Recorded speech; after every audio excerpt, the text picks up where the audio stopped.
Salut tout le monde les amis, c'est Bico Bico. Aujourd'hui on se retrouve sur une nouvelle vidéo.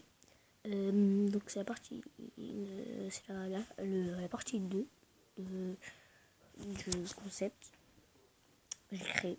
Donc je vous raconte les histoires de SCP. Donc là aujourd'hui sera pour SCP-682. Donc voilà. Voilà. Donc je vais commencer.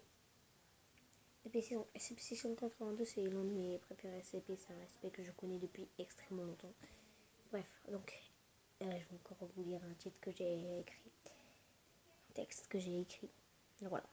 SCP-682 doit être détruit dès que possible. Pour l'instant, aucun moyen à la disposition de la Fondation est capable de détruire SCP-682.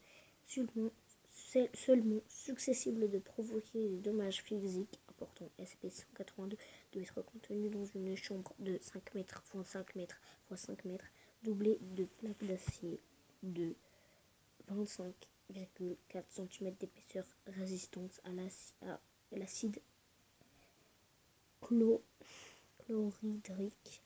La chambre de confinement doit être remplie avec de l'acide jusqu'à ce que SCP-682 soit immergé et en stase. Toute tentative de SCP-682 visant à se déplacer, à parler ou à forcer le confinement doit être immédiatement stoppé avec la force nécessaire par les circonstances.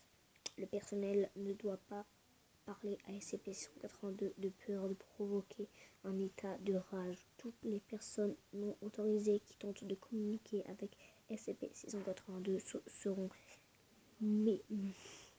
maîtrisées et neutralisées par la force en raison de ces fréquentes tentatives de rupture de confinement, des difficultés de confinement et de neutralisation qu'il présente et de risques élevés d'exposition. De l'existence de la fondation SCP-682 doit être contenue dans le site Paris. C'est les données supprimées. Je crois que c'est dans le site 12. Parce que j'avais recopié sur un autre texte.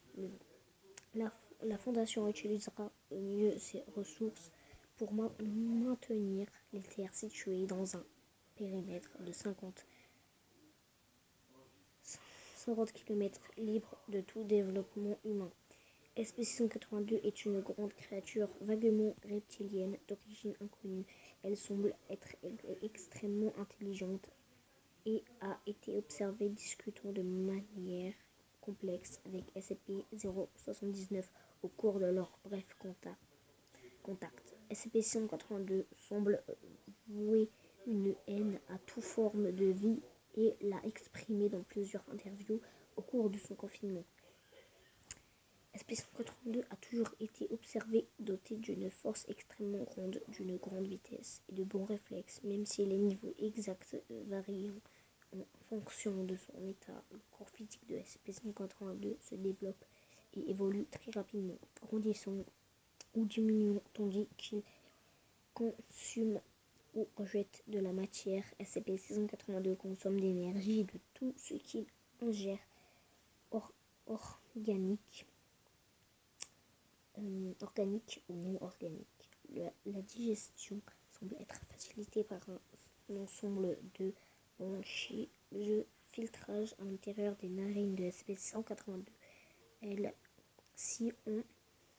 Celles-ci sont en liquide, ce qui lui permet de constamment se régénérer à partir de l'acide.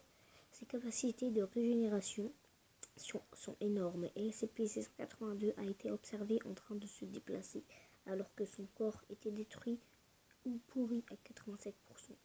En cas de rupture de confinement, SCP-682 doit être traqué et récupéré en mobilisant toutes les forces d'intervention mobiles disponibles et aucune équipe de moins de 7 membres est autorisée à l'affronter.